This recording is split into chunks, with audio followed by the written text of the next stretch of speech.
ਵਾਹਿਗੁਰੂ ਜੀ ਕਾ ਖਾਲਸਾ ਵਾਹਿਗੁਰੂ ਜੀ ਕੀ ਫਤਿਹ। ਜਦੋਂ ਗੁਰੂ ਨਾਨਕ ਸਾਹਿਬ ਜੀ ਸੱਚਖੰਡ ਜਾਣ ਦੀ ਤਿਆਰੀ ਕਰਨ ਲੱਗੇ ਤਾਂ ਉਸ ਤੋਂ ਪਹਿਲਾਂ ਗੁਰੂ ਜੀ ਨੇ ਬਾਲੇ ਦੇ ਨਾਲ ਗੱਲਬਾਤ ਕੀਤੀ। ਗੁਰੂ ਨਾਨਕ ਦੇਵ ਜੀ ਰਾਵੀ ਨਦੀ ਦੇ ਕਿਨਾਰੇ ਪੱਖੋਂ ਕੇ ਰੰਧਾਵੇ ਆ ਗਏ। ਕਮਲੇ ਸਿੱਖ ਨੂੰ ਨਾਲ ਲਿਆ, ਇੱਕ ਭਾਈ ਬਾਲਾ ਨਾਂ ਰੱਖਿਆ ਤੇ ਇੱਕ ਸਧਾਰਨ ਸਿੱਖ ਦੇ ਘਰ ਆ ਗਏ। ਉਸ ਸਮੇਂ ਬਾਬਾ ਜੀ ਦੀ ਰਹਿਤ ਕਿਹੋ ਜਿਹੀ ਸੀ? ਇੱਕ ਚਾਦਰ ਤੇੜ ਸੀ ਅਤੇ ਇੱਕ ਚਾਦਰ ਉੱਪਰ ਸੀ, ਇੱਕ ਕੱਪੜਾ ਸਿਰ ਤੇ ਬੰਨਿਆ ਹੋਇਆ ਸੀ। ਸਧਾਰਨ ਦੇ ਘਰ ਆਏ। ਸਧਾਰਨ ਆ ਕੇ ਗੁਰੂ ਨਾਨਕ ਸਾਹਿਬ ਜੀ ਦੇ ਪੈਰੀਂ ਪਿਆ। ਗੁਰੂ ਜੀ ਨੇ ਆਖਿਆ, ਸਧਾਰਨ ਮੈਂ ਹੁਣ ਸਮਾਵਾਂਗਾ, ਚਲਾਣ ਦੀ ਸਮੱਗਰੀ ਲੈ ਆਓ। ਸਧਾਰਨ ਦੀ ਮਾਂ ਨੇ ਆਖਿਆ, ਤਾਂ ਪਾਪਾ ਜੀ ਮੇਰੇ ਨਾਲ ਕਰਾਰ ਕੀਤਾ ਸੀ ਕਿ ਤੁਹਾਡੇ ਦਹੀਂ ਬੜੇ ਖਾ ਕੇ ਜਾਵਾਂਗਾ। ਗੁਰੂ ਜੀ ਨੇ ਕਿਹਾ, 18 ਦਿਨਾਂ ਨੂੰ ਸਰਾਧ ਹਨ। 9ਵੀਂ ਦਾ ਸਰਾਧ ਸਧਾਰਨ ਦੇ ਪਿਓ ਦਾ ਹੈ। ਉਸ ਦਿਨ ਦਹੀਂ ਬੜੇ ਖਾ ਕੇ ਫਿਰ ਜਾਵਾਂਗਾ। ਤਾਂ ਉਸਨੇ ਗੁਰੂ ਨਾਨਕ ਦੇਵ ਜੀ ਨੂੰ ਮੱਥਾ ਟੇਕਿਆ ਤੇ ਕਿਹਾ, ਸੱਚੇ ਪਾਤਸ਼ਾਹ ਜੀ, ਇਹ ਕੀ ਕਰਨ ਲੱਗੇ ਹੋ?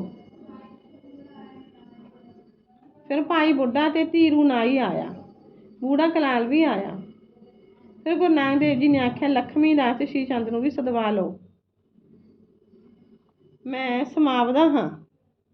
ਹਜ਼ਾਰ ਨੇ ਆਖਿਆ, ਸ਼੍ਰੀ ਚੰਦ ਹੋਰੀ ਕਿੱਥੇ ਹਨ? ਗੁਰੂ ਜੀ ਨੇ ਕਿਹਾ, ਕਰਤਾਰਪੁਰ ਹਨ। ਲਖਮੀ ਦਾਸ ਤੇ ਸ਼੍ਰੀ ਚੰਦ ਜੀ ਵੀ ਆ ਗਏ। ਪੱਖੋਂ ਕੇ ਰੰਧਾਵੇ ਆ ਕੇ ਗੁਰੂ ਸਾਹਿਬ ਜੀ ਦੇ ਚਰਨਾਂ ਤੇ ਮੱਥਾ ਟੇਕਿਆ ਤੇ ਸ਼ਿਕਾਰ ਲਈ ਚਲੇ ਗਏ। ਗੁਰੂ ਨਾਨਕ ਦੇਵ ਜੀ ਨੇ ਪੁੱਛਿਆ, ਸ਼੍ਰੀ ਚੰਦ ਤੇ ਲਖਮੀ ਦਾਸ ਕਿੱਧਰ ਗਏ ਹਨ? ਸਿੱਖਾਂ ਨੇ ਕਿਹਾ, ਜੀ ਸ਼ਿਕਾਰ ਕਰਨ ਗਏ ਹਨ। ਫਿਰ ਗੁਰੂ ਜੀ ਨੇ ਕਿਹਾ, ਭਾਈ ਸਿੱਖੋ, ਤੁਸੀਂ ਜਾ ਕੇ ਸੱਦ ਕੇ ਲੈ ਆਓ। ਤਾਂ ਫਿਰ ਗੁਰੂ ਜੀ ਨੇ ਆਖਿਆ, ਸਧਾਰਨ ਮੈਂ ਚੱਲਦਾ ਹਾਂ, ਜੇ ਕੁਝ ਮੰਗਣਾ ਹੈ ਤਾਂ ਮੰਗ ਲੈ। ਸਧਾਰਨ ਨੇ ਕਿਹਾ, ਆਗਰੇ ਮੇਰਾ ਕੁੜਮ ਬੰਦੀਖਾਨੇ ਵਿੱਚ ਹੈ, ਝੂਠੇ ਮਾਮਲੇ ਵਿੱਚ ਬੰਦੀਖਾਨੇ ਵਿੱਚ ਬੰਦ ਕਰ ਰੱਖਿਆ ਹੈ। ਗੁਰੂ ਜੀ ਨੇ ਕਿਹਾ, ਬੱਚਾ ਸਧਾਰਨ ਕੁਝ ਹੋਰ ਮੰਗ ਲੈ ਜੋ ਤੇਰੇ ਕੰਮ ਆਵੇ। ਸਧਾਰਨ ਨੇ ਕਿਹਾ, ਜੀ ਮੇਰਾ ਕੁੜਮ ਛੁੱਟੇ, ਬਸ ਇਹੀ ਮੰਗ ਹੈ। ਬਾਬਾ ਜੀ ਨੇ ਕਿਹਾ, ਤੇਰਾ ਕੁੜਮ ਛੁੱਟਿਆ। ਅੱਜ ਸੰਬਤ 1596 ਸੁਦੀ 10ਵੀਂ ਨੂੰ ਗੁਰੂ ਨਾਨਕ ਸਾਹਿਬ ਜੀ ਨੇ ਜੋਤੀ ਜੋਤ ਸਮਾਉਣ ਦੀ ਤਿਆਰੀ ਕੀਤੀ। ਬਹੁਤ ਲੋਕ ਜੁੜ ਗਏ। ਸ਼੍ਰੀ ਚੰਦ ਤੇ ਲਖਮੀ ਦਾਸ ਵੀ ਬੁਲਾ ਲਏ। ਕਹਿਣ ਲੱਗੇ, ਨਾਨਕ ਤਪਾ ਸਮਾਉਣਾ ਹੈ। ਸਧਾਰਨ ਨੇ ਢਾਹ ਮਾਰੀ। ਕਹਿਣ ਲੱਗਾ, ਮੈਨੂੰ ਕੁਝ ਵੀ ਹੱਥ ਨਹੀਂ ਲੱਗਿਆ। ਗੁਰੂ ਨਾਨਕ ਸਾਹਿਬ ਜੀ ਦੀ ਸੇਵਾ ਦੇ ਪਿੱਛੇ ਮੈਂ ਪਹਿਲਾਂ ਵੀ ਘਰ ਉਜਾੜਿਆ ਸੀ। ਇੰਨੇ ਚਿਰਾਂ ਬਾਅਦ ਮਿਲਿਆ ਹਾਂ। ਫਿਰ ਭਾਈ ਬਾਲੇ ਨੇ ਵੀ ਹੁੱਬ ਮਾਰੀ, ਮੇਰੇ ਸਾਹਿਬਾ ਜੀ ਆਪਣਾ ਬਚਨ ਸੰਭਾਲੋ, ਮੈਨੂੰ ਨਾਲ ਲੈ ਕੇ ਚੱਲੋ। ਗੁਰੂ ਜੀ ਉੱਠ ਬੈਠੇ। ਕਹਿਣ ਲੱਗੇ, ਸਧਾਰਨ ਨੂੰ ਲਿਆਓ। ਸਧਾਰਨ ਆਇਆ। ਗੁਰੂ ਜੀ ਨੇ ਕਿਹਾ, ਮੈਂ ਤੈਨੂੰ ਕੋਈ ਨਹੀਂ ਦਿੱਤਾ, ਮੈਂ ਤੈਨੂੰ ਆਖਿਆ ਕੁਝ ਮੰਗ ਲੈ। ਤਾਂ ਉਸਨੇ ਫਿਰ ਕਿਹਾ, ਮੇਰਾ ਕੁੜਮ ਆਗਰੇ ਬੰਦੀਖਾਨੇ ਵਿੱਚ ਹੈ। ਗੁਰੂ ਜੀ ਕਹਿਣ ਲੱਗੇ, ਤੇਰਾ ਕੁੜਮ ਤਾਂ ਛੁੱਟ ਗਿਆ ਹੈ, ਤੇਰਾ ਬੁਰਾ ਹਾਲ ਹੋਵੇਗਾ ਜੇ ਝੂਠ ਬੋਲੇਗਾ ਤਾਂ। ਗੁਰੂ ਜੀ ਨੇ ਕਿਹਾ, ਭਾਈ ਬਾਲਾ ਬਾਹਰੇ ਬੜਾ ਕੁਰਲਾ ਰਿਹਾ ਹੈ, ਉਸਨੂੰ ਅੰਦਰ ਲੈ ਕੇ ਆਓ। ਭਾਈ ਬਾਲਾ ਆਇਆ। ਨਾਨਕ ਜੀ ਨੇ ਕਿਹਾ, ਬੱਚਾ ਤੂੰ ਸਾਡੇ ਨਾਲ ਹੀ ਰਹੇਗਾ। ਬੇਟਾ ਤੂੰ ਚੂਰਨਾ ਨਹੀਂ ਹੈ, ਤੂੰ ਮੇਰੇ ਨਾਲ ਹੀ ਰਹੇਗਾ। ਤੂੰ ਮੇਰੇ ਅੱਗੇ ਹਾਰ ਜਸ ਕਰਦਾ ਚੱਲੀ, ਮੈਂ ਤੈਨੂੰ ਨਹੀਂ ਛੱਡਣਾ, ਮੈਂ ਤੇਰੇ ਨਾਲ ਹੀ ਚੱਲਾਂਗਾ। ਇਤਨੀਆਂ ਗੱਲਾਂ ਕਹਿ ਕੇ ਗੁਰੂ ਜੀ ਨੇ ਸਾਰਿਆਂ ਨੂੰ ਧੀਰਜ ਦਿੱਤਾ ਅਤੇ ਕਿਹਾ, ਅਸੀਂ ਚੋਜ ਕਰਨਾ ਹੈ।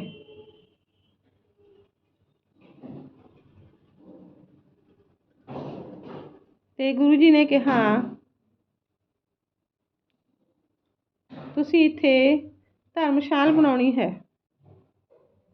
ਅਤੇ ਉਸ ਦੀ ਖਬਰਦਾਰੀ ਕਰਨੀ ਹੈ।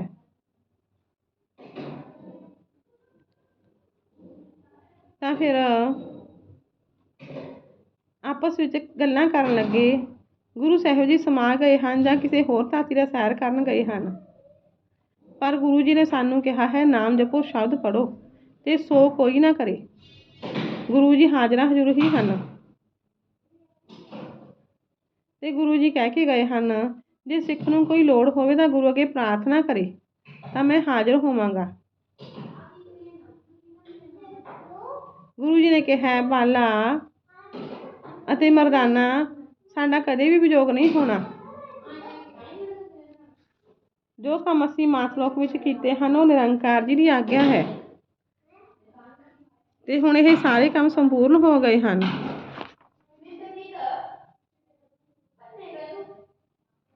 ਅਤੇ ਅਸੀਂ ਗੁਰੂ ਸਾਹਿਬ ਜੀ ਦੇ ਨਾਲ ਬਹੁਤ ਸਫ਼ਰ ਵੀ ਕੀਤਾ ਹੈ, ਕਿਉਂਕਿ ਗੁਰੂ ਨਿਰੰਕਾਰ ਜੀ ਦੇ ਬਲ ਕਰਕੇ ਪਸ਼ੂ ਪੰਛੀ, ਸ਼ੇਰ, ਹਾਥੀ, ਕੀੜੀਆਂ ਤਾਈਂ ਸਾਰਿਆਂ ਨੂੰ ਸੱਚੇ ਰਸਤੇ ਪਾਇਆ ਹੈ। ਇੱਕ ਹੁਕਮ ਸੱਚੇ ਵਾਹਿਗੁਰੂ ਦਾ ਹੈ ਕਿ ਗੁਰੂ ਨਾਨਕ ਦੇਵ ਜੀ ਦਾ ਪੰਥ ਸਾਰੇ ਸੰਸਾਰ ਵਿੱਚ ਚਲਾਇਆ ਜਾਵੇ। ਇਸ ਕਰਕੇ ਗੁਰੂ ਸਾਹਿਬ ਜੀ ਨੇ ਅੰਗਦ ਨੂੰ ਚੁਣਿਆ ਹੈ।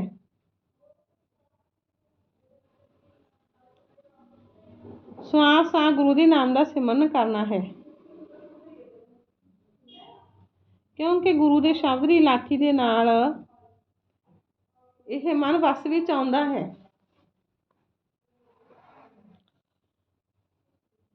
ਇਸ ਤਰ੍ਹਾਂ ਗੱਲਾਂ ਕਰਦੇ ਹੋਏ ਫਿਰ ਗੁਰੂ ਅੰਗਦ ਦੇਵ ਜੀ ਦਾ ਵੀ ਵਿਰਾਗ ਛੁੱਟ ਗਿਆ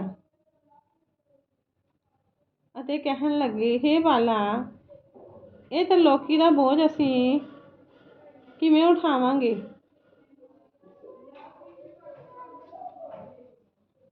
ਕਿਉਂਕਿ ਗੁਰੂ ਸਾਹਿਬ ਜੀ ਨੇ ਇਹ ਪੰਡ ਮੇਰੇ ਸਿਰ ਉੱਤੇ ਰੱਖ ਦਿੱਤੀ ਹੈ।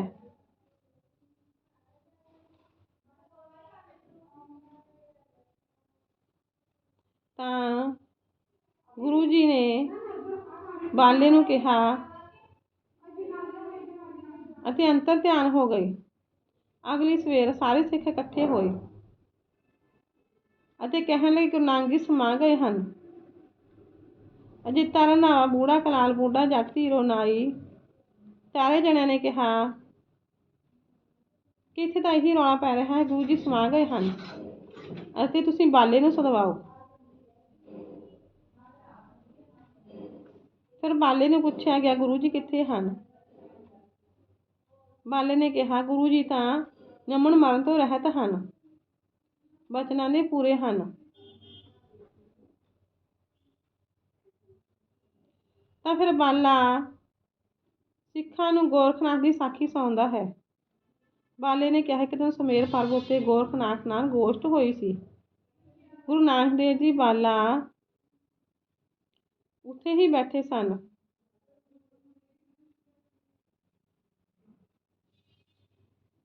ਅਤੇ ਗੁਰੂ ਸਾਹਿਬ ਜੀ ਨੇ ਬਚਨ ਕੀਤਾ ਸੀ ਕਿ ਗੁਰੂ ਪੂਰਾ ਹੈ। ਤਾਂ ਜੀਤੇ ਰੰਧਾਵੇ ਨੇ ਕਿਹਾ, ਭਾਈ ਬਾਲਾ, ਗੁਰੂ ਜੀ ਤਾਂ ਜਨਮ ਮਰਨ ਤੋਂ ਰਹਿਤ ਹਨ ਅਤੇ ਉਹਨਾਂ ਦੇ ਬਚਨ ਸਦਕਾ ਜਗਤ ਦੀ ਰੀਤ ਹੈ।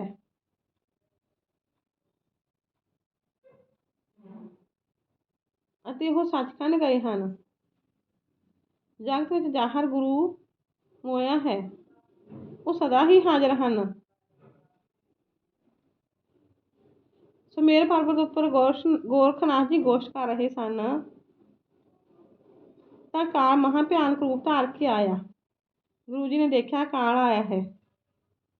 ਗੁਰੂ ਜੀ ਨੇ ਕਿਹਾ, ਬਾਲੇ ਕੋਈ ਪਰਵਾਹ ਨਹੀਂ ਕਰਨੀ। ਕਾਲ ਗੋਰਖ ਦੇ ਸਿਰ ਵਿੱਚ ਆ ਖੜਾ ਹੋਇਆ।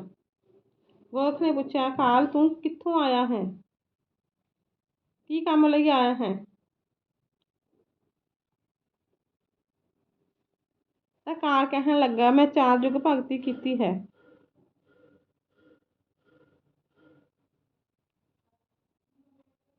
ਤਾਂ ਫਿਰ ਗੁਰੂ ਸਾਹਿਬ ਜੀ ਨੇ ਕਿਹਾ, ਜਿਨ੍ਹਾਂ ਮਨੁੱਖਾਂ ਪਰਮਾਤਮਾ ਦਾ ਨਾਮ ਜਪ ਕੇ ਰੱਬ ਨੂੰ ਆਪਣੇ ਵੱਸ ਵਿੱਚ ਕੀਤਾ ਹੈ, ਉਹਨਾਂ ਤੇ ਤੇਰਾ ਕੋਈ ਜ਼ੋਰ ਨਹੀਂ ਚੱਲੇਗਾ। ਉੱਥੇ ਤਾਂ ਧਰਮਰਾਜ ਦਾ ਵੀ ਜ਼ੋਰ ਨਹੀਂ ਚੱਲੇਗਾ। ਤਾਂ ਕਾਲ ਰੁੱਸ ਕੇ ਚਲਾ ਗਿਆ। ਗੁਰੂ ਜੀ ਨੇ ਕਿਹਾ ਕਿ ਪਰਮੇਸ਼ਰ ਦੇ ਬਚਨ ਨਾਲ ਹੀ ਕਾਲ ਆਉਂਦਾ ਹੈ।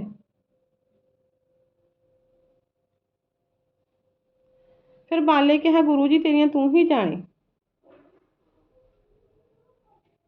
ਗੁਰੂ ਜੀ ਨੇ ਬਚਨ ਕੀਤਾ, ਸੁਣ ਕਾਲ, ਅਸੀਂ ਵੀ ਤੇਰੀ ਆਸ ਰੱਖਾਂਗੇ। ਜਗਤ ਵਿੱਚ ਅਸੀਂ ਤੇਰਾ ਮਾਣ ਰੱਖਾਂਗੇ। ਜਗਤ ਦੇਖਦਿਆਂ ਹੀ ਸਰੀਰ ਛੱਡਾਂਗੇ ਅਤੇ ਜਗਤ ਕਹੇਗਾ, ਭਾਈ ਕਾਲ ਸੰਤਾਂ ਪੁਰਖਾਂ ਤੇ ਡਾਢਾ ਹੈ। ਤੇਰੀ ਆਣ ਰੱਖ ਕੇ ਫਿਰ ਸਰੀਰ ਨੂੰ ਸਾਵਧਾਨ ਕਰਾਂਗੇ। ਤੇਰੀ ਮਾਨਤਾ ਘੱਟ ਨਹੀਂ ਦੇਵਾਂਗੇ। ਜਦੋਂ ਗੁਰੂ ਜੀ ਨੇ ਇਸ ਤਰ੍ਹਾਂ ਕਿਹਾ ਤਾਂ ਕਾਲ ਖੁਸ਼ ਹੋਇਆ ਤੇ ਕਹਿਣ ਲੱਗਾ, ਤੁਹਾਡੀ ਰੱਖੀ ਆਣ ਮੇਰੀ ਰਹੇਗੀ। ਤੁਹਾਡੇ ਬਿਨਾਂ ਮੇਰੀ ਆਣ ਕਿਸਨੇ ਰੱਖਣੀ ਹੈ? ਤਾਂ ਕਾਲ ਖੁਸ਼ ਹੋ ਕੇ ਚੱਲਿਆ ਗਿਆ। ਸੋ ਭਾਈ ਸਿੱਖੋ, ਗੁਰੂ ਕੇ ਪਿਆਰਿਓ, ਗੁਰੂ ਨਾਨਕ ਜੀ ਨਿਰੰਕਾਰ ਦੀ ਮੂਰਤ ਹਨ। ਉਹਨਾਂ ਨੇ ਪਰਉਪਕਾਰ ਵਾਸਤੇ ਜਨਮ ਲਿਆ ਸੀ ਤੇ ਸਾਡੇ ਪਾਪੀਆਂ ਦੇ ਨਿਮਿਤ ਸਾਨੂੰ ਤਾਰਨ ਦੇ ਲਈ ਅਵਤਾਰ ਧਾਰਿਆ ਸੀ। ਜਿਵੇਂ ਉਹ ਆਏ ਸਨ ਉਸੇ ਤਰ੍ਹਾਂ ਹੀ ਚਲੇ ਗਏ ਹਨ। ਤੁਸੀਂ ਜਾ ਕੇ ਚਿਖਾ ਵਿੱਚ ਦੇਖੋ, ਕੁਝ ਹੈ। ਤਾਂ ਭਾਈ ਬਾਲੇ ਨੇ ਸਿੱਖਾਂ ਨੂੰ ਇਹ ਸਾਖੀ ਸੁਣਾਈ। ਤਾਂ ਸਿੱਖਾਂ ਨੂੰ ਪ੍ਰਤੀਤ ਹੋਈ ਗੁਰੂ ਨਾਨਕ ਸਾਹਿਬ ਜੀ ਆਪ ਹੀ ਪਰਮੇਸ਼ਰ ਹਨ ਤੇ ਜੰਮਣ ਮਰਨ ਤੋਂ ਰਹਿਤ ਹਨ। ਸਾਖੀ ਸੰਪੂਰਨ ਹੋਈ। ਵਾਹਿਗੁਰੂ ਜੀ ਕਾ ਖਾਲਸਾ, ਵਾਹਿਗੁਰੂ ਜੀ ਕੀ ਫਤਿਹ।